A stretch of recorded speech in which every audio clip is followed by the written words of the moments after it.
আসসালামু আলাইকুম। তো ২ দিন আগে আমি গোল্ড প্রাইস কেন ওঠানামা করে, এটা নিয়ে একটা ভিডিও বানাইছিলাম। সো যদি কেউ না দেখে থাকেন, আমার আমাদের পেজ থেকে, টাইমলাইন থেকে দেখে নিতে পারেন। তো ওইখানে যখন আমি এক্সপ্লেইন করতেছিলাম যে আসলে গোল্ডের প্রাইস কেন ওঠানামা করে, তো তখন আমি একটা কথা বলছিলাম পেপার গোল্ডের বিষয়ে। Paper gold. তো এটা খুবই ইন্টারেস্টিং একটা বিষয়, যেটা নিয়ে আমারও খুব বেশি ধারণা ছিল না একটা সময়, যে পেপার গোল্ড জিনিসটা আবার কী। ঠিক আছে, এটা আবার কীভাবে মার্কেটে কীভাবে কাজ করে। তো আজকে আমি চেষ্টা করব পেপার গোল্ড কনসেপ্টটা বোঝানোর জন্য। তো পেপার গোল্ড কনসেপ্টটা বোঝাইতে গেলে আমি জিনিসটা রিয়েল লাইফ এক্সাম্পল দিয়ে যদি আমি বোঝানোর চেষ্টা করি, মনে করেন আপনার একটা গোল্ডের দোকান আছে বা একটা ব্যবসা আছে। তো এখন কী হলো, আমি আপনার দোকানে গেলাম, দোকানে যাওয়ার পর আমি আপনাকে বললাম যে আমার দশ দশ ভরি গোল্ড লাগবে। ঠিক আছে, তা এখন আমি আপনাকে 20 লাখ টাকা দিলাম, 2 লাখ টাকা পার ভরি ভরে হিসাব করে আমরা 20 লাখ টাকা দিলাম। টাকা দেওয়ার পর এখন কী হতো যে আপনি আমাকে 10 ভরি গোল্ড দিবেন। এখন আমি বললাম যে আমার তো আসলে এমন কোনো সিকিউর কোনো ভল্ট নাই, অথবা আমার বাসা এত বেশি সিকিউরও না। তাহলে একটা কাজ করি, আপনার দোকানেই গোল্ডটা রেখে দেন, কিন্তু মানে গোল্ডটা তাহলে নিরাপদ থাকবে। কিন্তু এখন প্রশ্ন হচ্ছে, আপনি যদি ব্যবসায়ী হন বা আপনি যদি দোকানদার হন, আপনি তো অনেক মানুষের সাথে ডিল করবেন, আপনি তো খুবই স্বাভাবিক, মনে থাকেন না থাকাটাই স্বাভাবিক। তো সেই চিন্তা করে আপনি কী করলেন, আপনি এবং আমি দুজন মিলে একটা চুক্তিপত্র মতো করলাম। চুক্তিপত্রটা কি?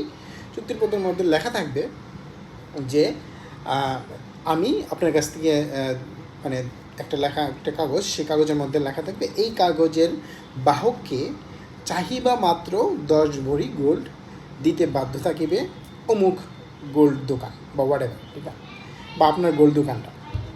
তাহলে কী দাঁড়ালো? তাহলে আমি যখন এই চুক্তিপত্রটা হবে আপনার আর আমার মধ্যে, তখন এই যে 10 ভরি গোল্ড, এই গোল্ডের সাথে এই কাগজের একটা 1-to-1 রিলেশনশিপ তৈরি হবে। মানে হচ্ছে এই 10 ভরি গোল্ড সমান সমান এই কাগজটা। সো এই কাগজটা নিয়ে আমি যখনই আমি কারোর সাথে ডিল করব, বা এই কাগজটা যতদিন পর্যন্ত আমার কাছে আছে, আমি এই কাগজটা নিয়ে আপনার কাছে যাব, সাথে সাথে আপনি আমাকে 10 ভরি গোল্ড দিতে বাধ্য থাকবেন। কারণ যেহেতু আমি এটা আপনার সাথে, এটা একটা কন্ট্রাক্ট বা এটা একটা চুক্তিপত্র, এবং এটা লিগাল ডকুমেন্ট। আচ্ছা, এখন কী হলো, আমি গোল্ড কেনার কিছুদিন পরে, এবং এটাতে আমার কী দাঁড়াচ্ছে, আমাকে কিন্তু সিকিউরিটি নিয়ে চিন্তা করা লাগতেছে না, গোল্ড তো আমার কাছে না, গোল্ডটা আপনার কাছে। এখন আপনি এনশিওর করতেছেন এই কাগজের ভ্যালুটা আপনি দিবেন, আপনি নিশ্চয়তা দিচ্ছেন।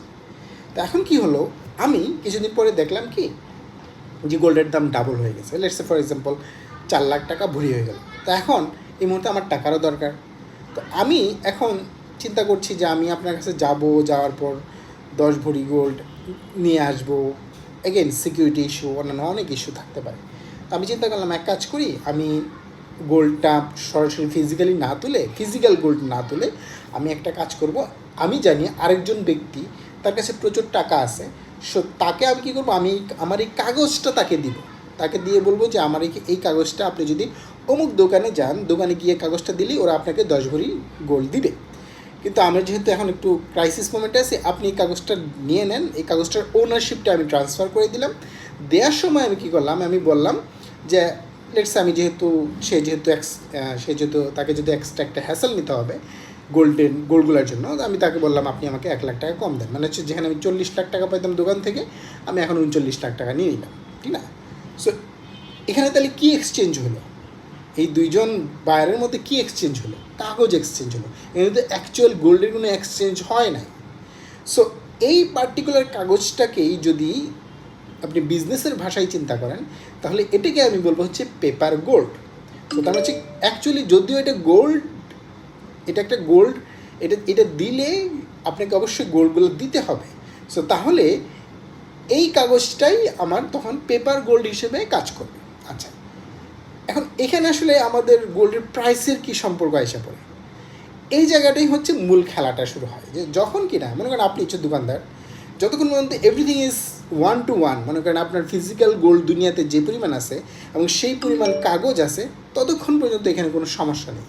কিন্তু সমস্যাটা তৈরি হয় যখনই আমার কোনো একটা পার্টি সেই চিন্তা করে, আচ্ছা আমার কাছে তো লেটস সে ফর এক্সাম্পল গোল্ডের প্রচুর রিজার্ভ আছে, আমি যদি একটা ব্যাংক হই, আমি যদি একটা ব্যাংক হই বা আমি যদি একটা গভর্নমেন্ট হই, ইউএস গভর্নমেন্ট হতে পারে বা চাইনিজ গভর্নমেন্ট হতে পারে বা কোনো একটা ইনস্টিটিউশন হতে পারে, সেই চিন্তা করলো যে আচ্ছা আমার কাছ থেকে যারা আমার কাছে গোল্ড রাখে বা আমার কাছে আমার ভল্টে গোল্ডটা রাখতেছে, তারা তো কখনোই একসাথে এতগুলো লোক গোল্ড চাইতে আসে না বা আসবেও না, সিকিউরিটি ইস্যু এগেন। তো তাহলে এক কাজ করতে পারি, আমি সেম 10 ভরি গোল্ড 10 জনের কাছে যদি বিক্রি করি, 10 ভরি বলে মানে মনে করেন আমি যদি আপনার কাছে যাই, আপনি আমার কাছে 10 ভরি গোল্ড বিক্রি করলাম, এবং একটা চুক্তিপত্র করলাম, সেই চুক্তিপত্রের মধ্যে লেখা আসলে 10 ভরি গোল্ড চাহিদা মাত্র 10 ভরি গোল্ড দিতে বাধ্য থাকিব, আমি প্রাইসও পে করলাম, কোনো সমস্যা নেই।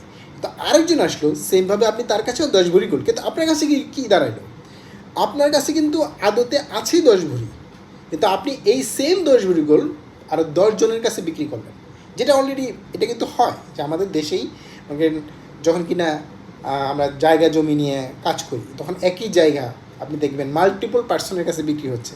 সো এই সেম শেডি কাজটা এটা একটু উপর লেভেল হয়, মানে লিটারেলি আপনার গভর্নমেন্ট বা অন্যান্য ইনস্টিটিউশনরা এরা কী করে, ওদের কাছে অ্যাকচুয়াল ফিজিক্যাল গোল্ড আছে মনে করেন 10 ভরি, কিন্তু ওরা কী করতেছে 10 জনের কাছে বলতেছে প্রত্যেককে চাহিদা মাত্র 10 ভরি গোল্ড দিবে।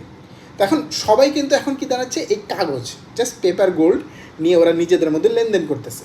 সো ও বলতেছে আচ্ছা ঠিক আছে, এখন গোল্ডের প্রাইস 10 টাকা কমছে, সাথে সাথে ওর কাছে বিক্রি করে দিল। কাগজ কিন্তু এক্সচেঞ্জ হচ্ছে, এবং এই কাগজ এক্সচেঞ্জের মধ্যে ওরা একজন বলতেছে যে না আচ্ছা ঠিক আছে আমার এই মুহূর্তে পেপার গোল্ড দরকার, ঠিক আছে, বাট হোয়াট এভার, কোনো একজন পার্সন বললো যে আমার এই মুহূর্তে গোল্ড দরকার, তো আমি কিনে নিতে রাজি আছি, আমি ধারণা করতেছি সামনে গোল্ডের দাম বাড়বে।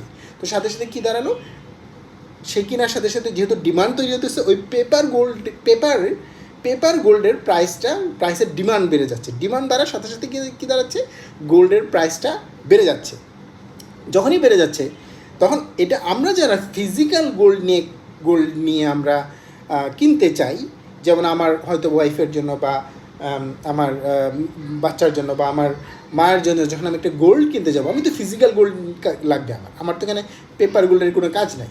সো আমি যখন ফিজিক্যাল গোল্ডটি কিনতে চাই, তখন কি করে, এই গোল্ডটা ওই পেপার গোল্ডের প্রাইসটাকে ফলো করে, কারণ যদিও এটা পেপার গোল্ড, ওই পেপার গোল্ড আর ফিজিক্যাল গোল্ডের মধ্যে একটা রিলেশনশিপ আছে, কারণ পিছনে ব্যাংক তো বলতেছে হচ্ছে যে এই ফিজিক্যাল গোল্ডের জন্যই একটা চুক্তিপত্র বানানো হয়েছে, যেই চুক্তিপত্রকে আমরা বলতেছি হচ্ছে কন্ট্রাক্ট, সেই কন্ট্রাক্টটা সেটাকে আমি বলতেছি হচ্ছে পেপার গোল্ড অথবা ফিউচার গোল্ড, এটাকে ফিউচার গোল্ডও বলা হয়।